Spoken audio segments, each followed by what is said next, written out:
hagaag muddooyinkanba waxaa jiray isqabqabsi ku aadan golaha deegaanka ama xildhibaanada golaha deegaanka kuwaasi oo iyagu ka dhawaajiyey in ay mooshin ka keeni doonaan gudoomiyaha iminka talada deegaanka haya. haddaba si aan wax badan uga ogaano shaqada golaha deegaanka waxa ay tahay iyo in ay mooshin ka keeni karaan gudoomiyaha iminka degmada xukuma waxaan qadka telefoonka kula xiriirnay oo aan wareysanay garyaqaan cabdinaasir ibraahim oo isaga arrimaha sharciga aad ugu xeeldheer. garyaqaan kusoo dhow radio Barawe, bal marka hore waxaad inoogu warbixisaa waa maxay shaqada golaha deegaanka?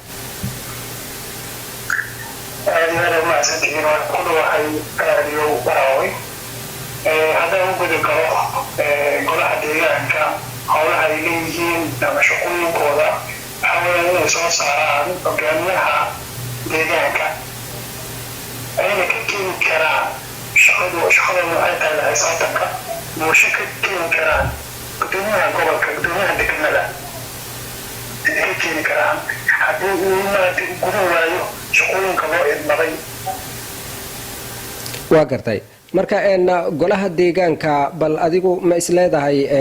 way ku habooneed in xilligan la dhiso? waagii hore isqaabsiga intaysan bilaaban maadi weyda xaaladay marabay ku sugnayd. hadda waa maasha allah maaragtay xeerka ugu dareeya maraysaa hadda in la dhiso way maaragtay ka keenaan mooshin gudoomiyaha degmada amasana ay ku qabsan karaan xuquuqda ay lahaayeen shacabka ay matalaan waa dadka maaragtay golaha deegaanka la sheegayaba waa in garaadka wadanka maaragtay oo deegaankaas maaragtay oo garaadka u leh inay maaragtay la xisaabtamaan dadka mas-uuliyiinta ah. haye bal garyaqaan cabdinaasir ibraahim adigu waxaad ka mid tahay dadka sharci yaqaanada ah. bal dhismaha golaha deegaanka marka aan kasoo tagno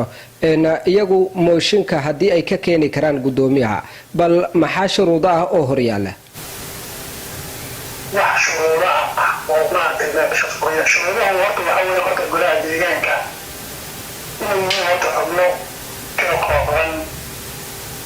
qof walba oo deegaan ma sheegan karo waa dad soo saareen dad bulshada soo maaragtay laga soo doortay horta golaha deegaanka waa dad bulshada laga soo doortay. waxay ka keeni karaan waktigay doonaan hadduu gudoomiyaha degmada uu shaqooyinkii loogu idmaday inuu qabto ama shacabka u adeego inuu ka daaliyo inay ka keeni karaan mooshin ay ka qaadi karaan xitaa gudoominimada oo xilka xitaa ay ka qaadi karaan ayagaa keensaday meesha siduu u adeego bulshada u adeegi waayo waxay awood u leeyihiin inay ka qaadi karaan ay mooshin ka keeni karaan. waa gartay oo gabi ahaanba xilka ay ka tuuri karaan? maxaa yeelay qawaaniinta faransiiska iyo talyaanka dhammaan waxay qorayaan golaha deegaanka bawarkay leeyihiin waxaa way qofkay soo saaraan mas-uuliyiin ay u dhiiraan inay la xisaabtamaan hadday shaqooyinkii looga talagalay ama qofka maaragtay looga talagalay uu qaban waayo inay ka tuuri karaan meesha. waa gartay. marka bal ka waran golaha deegaankan haddii aysan lahayn meel ay fariisimo u ah ama xafiisyo ay ku shaqeeyaan ama goobo ay ku shiraan oo loogu talagalay xildhibaanada golaha deegaanka haddii aysan lahayn iyagu taas ma culays ayay ku keeni kartaa shaqadoodii? culays ku keeni kartaa waxaa labaad maaragtay golaha deegaanka maaragtay amnigooda iyo maaragtay waqti meeshay fadhiisanayaan in ay amnigooda sugnaado aysan ahayn meel walba deegaanka maaragtay bulshada baa looga adeegayahay bulshada inay meel u hagaajiyaan ama gudoomiyaha gobolka ama gudoomiyaha degmada ayaa looga baahan yahay inuu maaragtay meel u hagaajiyo oo amnigooda sugo. waayahay garyaqaan cabdinaasir ibraahim bal hadda degmada tan ee Barawe waxaa ka taagan xaalado la xiriira in golihii deegaanka ay ku kacsan yihiin gudoomiyaha degmada iyaga oo ka sheeganaya shaqo xumo iyo wada shaqayn la-aan. bal gudoomiyaha maadaama guddigu ama xildhibaanada golaha deegaanka ay markaasi ku shirsan yihiin in ay ka keenaan mooshin isaga doorka u furnaan kara waa maxay? doorkooda inuu soo dhaweeyaa wax kale u furan kale ma jiro waa inuu maaragtay golaha deegaanka uu la fadhiistaa waxay tabanayaan uu maaragtay sheegaa uu maaragtay waxyaabaha dee mugdiga ku jira inuu banaanka soo dhigo asaga waxbaa haasta waxaa laga yaabaa in dee arrimo kale maaragtay ay ku wajahiyiin oo asaga xaaladiisa aada shaksiyo laakiin inuu maaragtay golaha deegaanka la fadhiisto waxay tabanayaan uu ka dhageysto haddii uu kaga waayo uu maaragtay golaha deegaanka uu hor iman waayo waxay xaq u leeyihiin inay mooshin ka keenaan ka tuuraan maaragtay jagada waa gartay marka garyaqaan bal tirada kooramka ee loo baahan yahay ama mooshinka keeni kartaa ama go-aanka ma dambaysa gaari kartaa tiradu imise ayay noqon kartaa walahi tirada waxaa weyn horta golaha deegaanka wuxuu ku dhisan yahay barsinshiyaan waxaa loo fiirinaya boqollaya loo fiirinaa hadday maaragtay yihiin 20 ama 30 ama 50 ama 60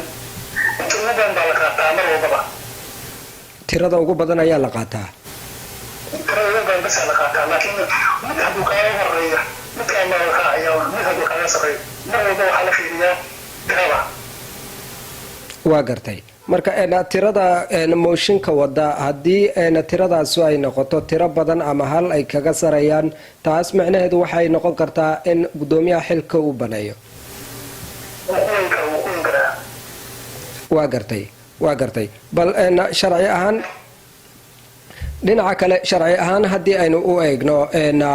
golaha deegaankan waxa uu dhisan yahay muddo kooban oo ilaayo hadda xitaa 6 bilood ma dhama inta ay dhisan yihiin bal muddada iyagu ay dhisan yihiin mooshin miyay ku keeni karaan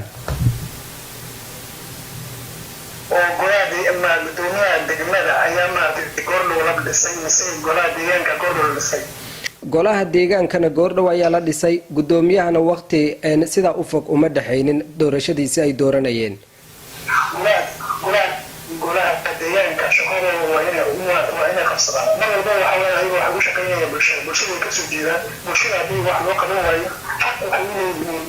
wax walba oo maaragtay shaqadooda ku wajahan inay maaragtay u qaban karaan shacabka waa gartay xaq bay u leeyihiin inay bulsho ka keenaan la xisaabtamaan waxaasoo dhan waxay leeyihiin waa gartay bal